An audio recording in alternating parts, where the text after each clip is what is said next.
जय श्री कृष्ण।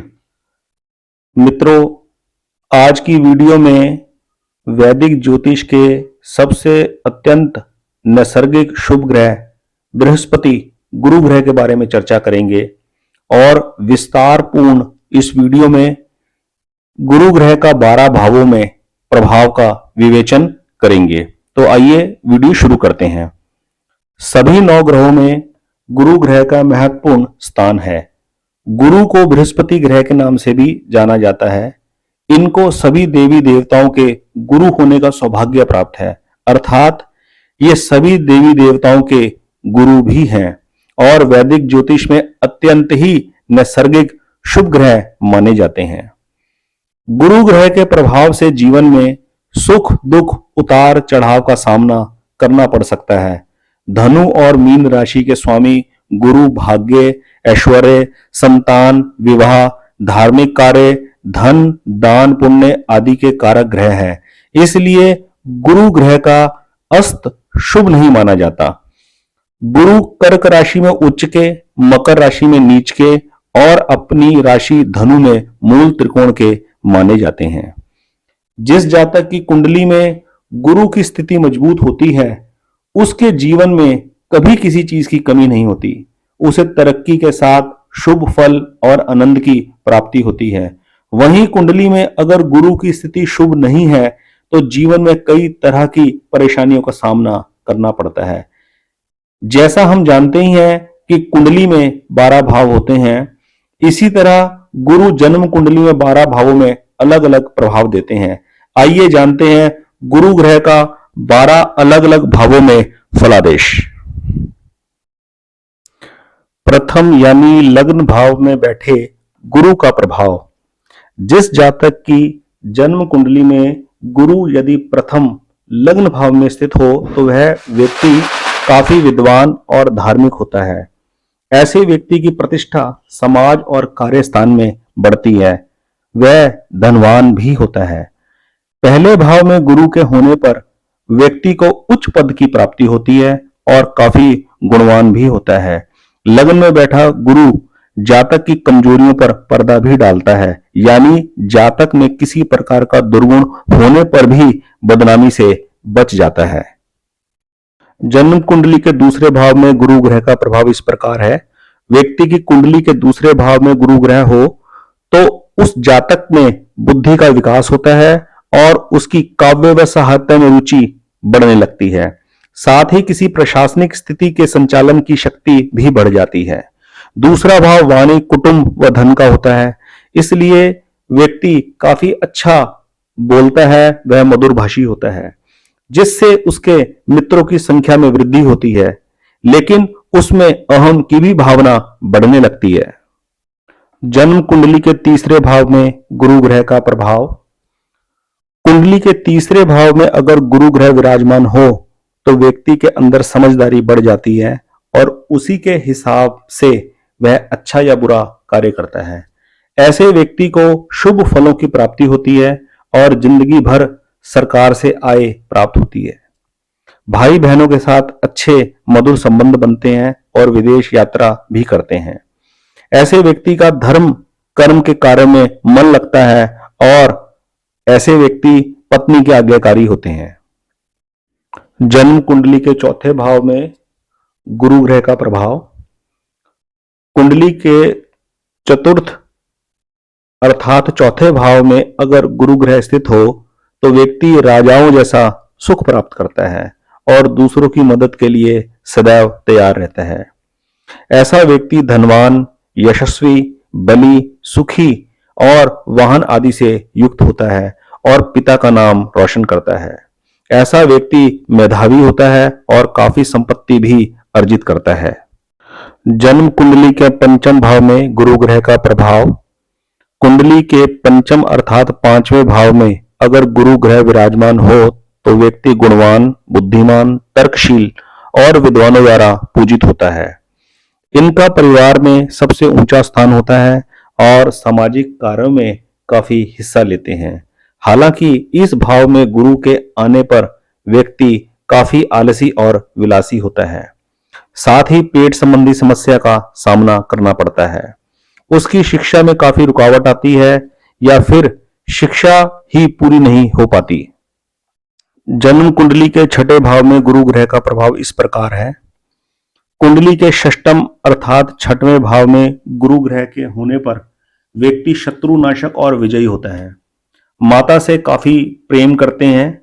माता के प्रति उनका जो रवैया होता है वो स्नेहपूर्ण होता है और उनके लिए हमेशा तैयार रहते हैं। इनकी संगीत और सत्कार्यों में काफी रुचि रहती है और खर्चों को सोच समझकर करते हैं। यदि गुरु पाप ग्रहों की राशि में हो तो जातक शत्रुओं से पीड़ित होता है। इस भाव में गुरु और चंद्र की युति बनने से दोष भी उत्पन्न हो जाता है और कई तरह के रोगों का सामना करना पड़ता है। सप्तम भाव में गुरु ग्रह का प्रभाव। कुंडली के सप्तम अर्थात सातवें भाव में गुरु ग्रह के होने पर व्यक्ति दयालु, धार्मिक, धैर्यवान, बुद्धिमान और चंचल स्वभाव का होता है। वह भाषण देने में कुशल होता है और पिता से अधिक उच्च पद को प्राप्त करने वाला होता है। ऐसे जातकों को भाइयों का पूरा सहयोग मिलता है और पराक्रम में सफलता अर्जित होती है। इनकी आय स्थिर होती है और विवाह के बाद भाग्य उदय होता है। मेष, मिथुन, सिंह और धनु में गुरु हो तो व्यक्ति शिक्षा में श्रेष्ठ होता है। जन्म कुंडली के अष्टम भाव में गुरु ग्रह का प्रभाव। कुंडली के अष्टम अर्थात आठवें भाव में यदि गुरु विराजमान हो तो व्यक्ति पिता के घर में अधिक समय तक नहीं रहता। वह दीर्घायु होता है और कुटुंब से स्नेह रखता है। दूसरे भाव में पूर्ण दृष्टि होने से व्यक्ति धनी और वाणी से संयमित होता है। वहीं अगर शत्रु राशि में गुरु है तो व्यक्ति शत्रुओं से घिरा रहता है और विवेकहीन हो जाता है। वह निम्न कोटि के कार्यों में लिप्त हो जाता है।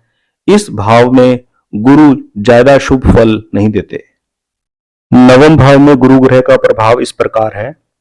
कुंडली के नवम अर्थात नौवें भाव में गुरु ग्रह स्थित हो तो व्यक्ति काफी सुंदर भवन निर्माण करवाता है और भाई बंधुओं से स्नेह रखने वाला होता है। ऐसे व्यक्ति की धर्म में आस्था बनी रहती है और जहां भी नौकरी करता है वहां अधिकारियों की उस पर कृपा बनी रहती है। पिता से मधुर संबंध होते हैं। ऐसा व्यक्ति पराक्रमी, विद्वान और दूर देश की यात्रा करने वाला होता है।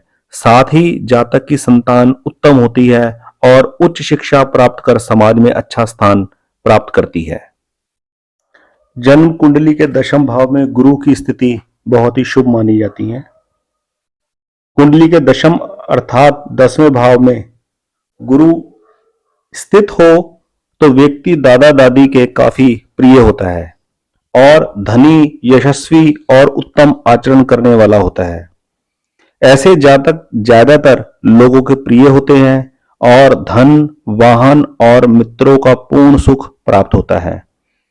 इनको पिता, ससुराल और भाइयों से भी धन प्राप्ति होती है। ऐसे व्यक्ति हर परेशानियों को समझदारी से दूर करते हैं और मेहनत से नहीं डरते। इस भाव में गुरु के होने पर छात्र उच्च शिक्षा की प्राप्ति करते हैं। जन्म कुंडली के एकादश भाव में गुरु ग्रह का प्रभाव इस प्रकार है। कुंडली के एकादश अर्थात 11वें भाव में गुरु ग्रह के होने पर व्यक्ति वैभवशाली, प्रभावशाली, दानी, धनवान और काफी विख्यात होता है। साथ ही वह निरोगी, चंचल और सुंदर भी होता है। वह अपने पूरे परिवार के साथ रहता है और उनकी जरूरतों को पूरा करने के लिए हर संभव मेहनत भी करता है।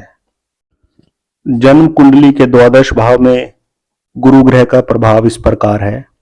12वें भाव में गुरु ग्रह के होने पर व्यक्ति काफी अच्छे कार्य करता है, लेकिन अभिमानी होने की वजह से यश प्राप्त नहीं कर पाता। वह भाग्यहीन, निर्धन, दूसरों को किस प्रकार ठगा जाए, सदैव ऐसी चिंताओं में लिप्त रहता है। वह अपने कर्मों द्वारा शत्रुओं को बढ़ाता है। गुरु कितना ही शुभ फल देने वाला हो, लेकिन यदि अशुभ स्थिति में है तो उसको शुभ फलों में कमी आती है। द्वादश भाव जन्म कुंडली का क्षय भाव माना जाता है, इसलिए इसमें गुरु की स्थिति कोई शुभ नहीं मानी जाती। मित्रों, तो ये था जन्म कुंडली के 12 भावों में गुरु ग्रह का प्रभाव का विस्तार पूर्वक विश्लेषण। इसके साथ साथ जन्म कुंडली के विश्लेषण में यह बात भी मायना रखती है कि गुरु ग्रह की लॉर्डशिप किन किन घरों की है और गुरु ग्रह की युति किन ग्रहों के साथ है, गुरु ग्रह के ऊपर किन अन्य ग्रहों की दृष्टि है। जिन भी जन्म कुंडलियों में गुरु ग्रह कारक होते हैं, जैसे धनु लगन की कुंडली हुई, मीन लगन की कुंडली हुई, मेष लगन की कुंडली हुई, इन सभी कारक लगनों की कुंडली जिसमें गुरु ग्रह कारक होते हैं, उसमें यदि गुरु ग्रह की स्थिति कमजोर हो, गुरु अच्छे भाव में ना हो, अशुभ भाव में स्थित हो और शत्रु राशियों पर हो, तो ऐसी स्थिति में जातक को पुखराज नग अवश्य धारण करना चाहिए गुरु ग्रह को की एनर्जी को बूस्ट करने के लिए। तो दोस्तों, उम्मीद करता हूं ये वीडियो आपको काफी पसंद आएगी। कमेंट बॉक्स में अपना जो भी आपका व्यू हो वो मेरे साथ शेयर करें और इसी प्रकार की आवश्यक जानकारी के लिए, वैदिक ज्योतिष की जानकारी प्राप्त करने के लिए इस चैनल को सब्सक्राइब करें और शेयर करें अपने फ्रेंड सर्कल में। बहुत बहुत धन्यवाद। हरे कृष्णा।